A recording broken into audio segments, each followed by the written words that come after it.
Hello दोस्तों, नमस्कार। स्वागत है आप सभी का पीएस टीचर एकेडमी पर। आज डिस्कस करेंगे हिंदी जो वर्णमाला हमारी चल रही है उससे डिस्कस करेंगे।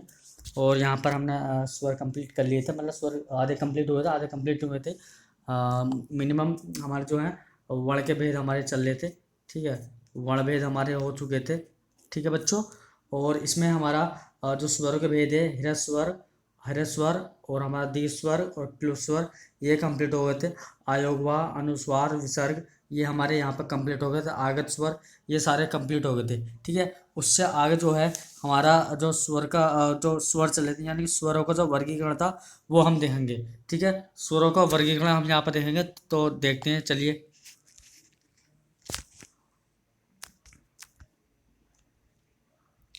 देखिए भी, स्वरों का जो वर्गीकरण है वो हम देखते चलेंगे, यानी कि यहाँ पर टॉपिक दिलेगा स्वरों का वर्गीकरण, ठीक है। तो पहला जो है मात्रा एवं उच्चारण काल के आधार पर जो है वर्गीकरण देखेंगे। मात्रा एवं उच्चारण काल के आधार पर, ठीक। तो पहला है हमारा ह्रस्वर। तो ह्रस्वर है जिनके उच्चारण में कम समय, एक मात्रा का समय लगता है, उसे ह्रस्वर कहते हैं, जिसमें ए ई ऊ रहते हैं, ठीक है। ए ई ऊ रहते हैं, ठीक है। आगे देखते हैं दीर्घ स्वर। अब दीर्घ स्वर की बात की गई है। दीर्घ स्वर है जिनके उच्चारण में ह्रस्वर से अधिक समय, यानी कि दो मात्रा का समय लगता है, उसे हम दीर्घ स्वर कहते हैं। जैसे दो मात्रा आ, बड़ी ई, बड़ा ऊ, ए ओ औ, आ, ठीक है। जैसे ए धन मिला के क्या बनेगा बच्चों?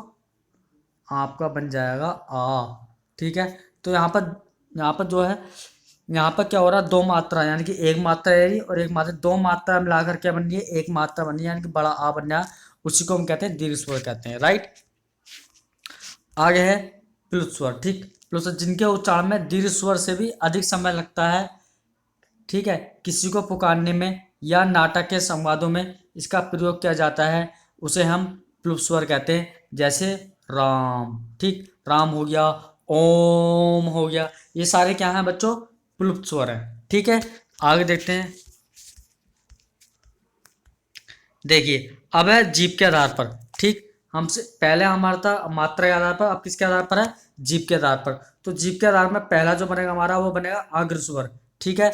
अग्र स्वर में क्या होता है, जिन स्वरों के उच्चारण में जीभ का अग्र भाग, यानी जीभ का अगला भाग काम करता है, उसे हम अग्र स्वर कहते हैं। जैसे ई ए। तो जीभ का जो है, यानी कि जीभ का कौन सा अगला भाग हमारा क्या काम करेगा?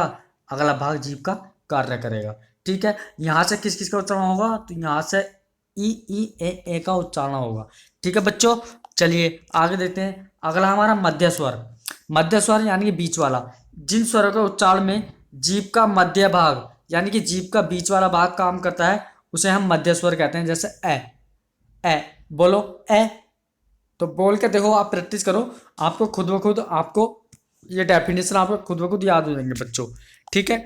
आगे देखते हैं। अगला है हमारा पश्च स्वर।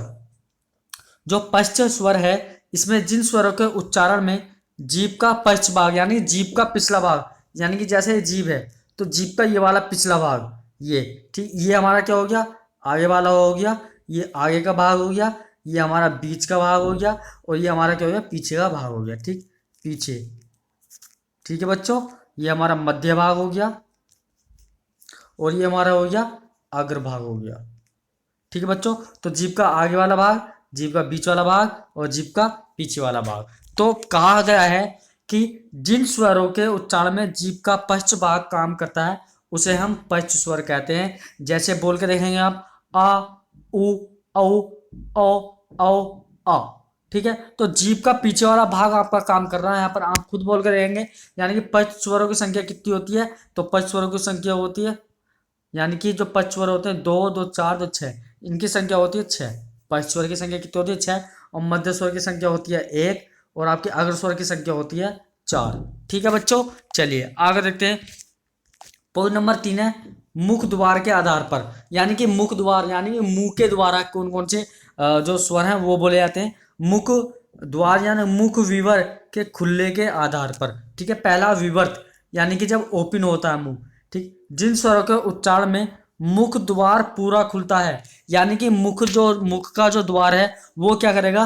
पूरा खुलेगा। यानी कि जैसे ये है, ये क्या है, एक मुख है, ठीक है, ये मुख है, ठीक, ये मुख है, और ये मुख क्या है, यहाँ से पूरा खुला, गोल खुला पूरा। और जब ये पूरा खुल जाएगा तो ये क्या कहलाएगा, आपका विवर्त स्वर कहलाएगा, यानी कि मुख यानी कि ओपन, ठीक है। आ बोल कर देखेंगे आप, आ, तो जब आप आ बोलेंगे तो मुख का जो आगे वाला जो भाग है वो गोल सा हो जाएगा, खुल जाएगा, ठीक है। मतलब पूरा खुलता है, जैसे आ, आप बोल के देखो खुद पूरा पूरा खुल जाएगा, ठीक है। चलिए आगे देखते हैं। अब है अर्धविवर्त। अर्धविवर्त में हाफ ओपन, यानी कि मुख हाफ ओपन खुलेगा। जिन स्वरों के उच्चारण में मुख द्वार आधा खुलता है उसे हम अर्धविवर्त स्वर कहते हैं, जैसे ए औ आ, ठीक है। आप खुद बोल के देखो, आपको प्रैक्टिस हो जाएगी। यानी कि जब आप इनको बोलेंगे तो आपका जो मुंह है वो आपका मुख द्वार आधा खुलेगा, ठीक है गाइस। चलिए आगे देखते हैं। अगला हमारा अर्ध संवृत यानी कि हाफ क्लोज, ठीक। जिन स्वरों के उच्चारण में मुख द्वार आधा बंद रहता है उसे हम अर्ध संवृत कहते हैं, यानी कि हाफ क्लोज्ड कहते हैं, जैसे ए औ, ए औ, ए औ। खुद बोल के देखिए तो आपको खुद पता चल जाएगा, ठीक है गाइस। चलिए आगे देखते हैं। अब है संवृत। अब संवृत की बात की गई है।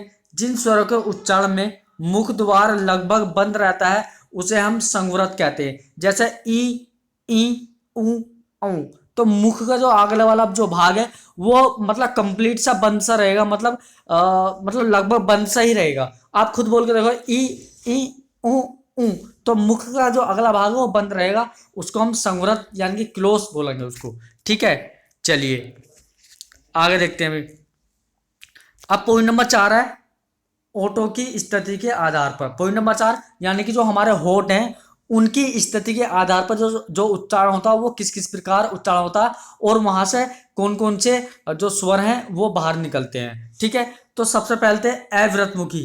सबसे पहले क्या दिया लगा हमारा, अव्रतमुखी, यानी कि जिन स्वरों के उच्चारण में होठ व्रतमुखी या गोलाकार नहीं होते उन्हें हम अव्रतमुखी कहते हैं। जैसे हमारे जो होठ हैं, आगे वाले होठ है, जब आगे वाले होठों से इनका उच्चारण करेंगे, जैसे ए आ ई ए तो आपको क्या लगेगा कि जो होठ है अव्रतमुखी के आकार के हो गए हैं हमारे, ठीक है।